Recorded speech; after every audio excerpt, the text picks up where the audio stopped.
नमस्कार, मी संतोष सुतार आणि आपण पाहतात शेल माझा.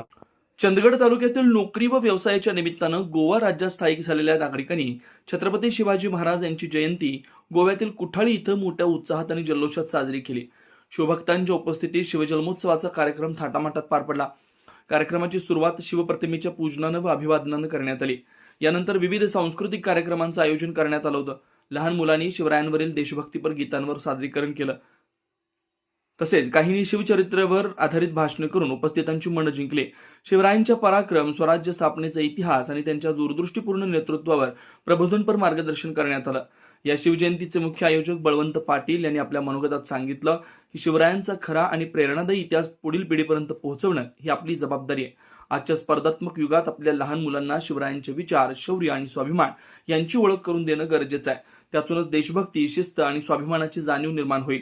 या कार्यक्रमात चंदगड तालुक्यातील गोव्यात स्थायिक झालेले अभिलाष चौरी, रामचंद्र बिर्जे, विठ्ठल रेंबोळकर, विश्वनाथ गुरव, राहुल पाटील, महेश रेडेकर, विठ्ठल अनगटकर, संदीप राऊत, संदीप चौगुले आदींसह अनेक शिवप्रेमी उपस्थित होते. सर्वांनी एकत्र येत घोषणाबाजी करत वातावरण शिवमय केलं. परराज्यात वास्तव्यास असूनही आपल्या मातीतल्या परंपरा आणि संस्कृती जपण्याचा चंदगडकरांचा हा उपक्रम प्रेरणादायी ठरतोय. भविष्यातही अशाच पद्धतीनं सामाजिक व सांस्कृतिक कार्यक्रम राबवण्याचा निर्धार यावेळी व्यक्त करण्यात आला.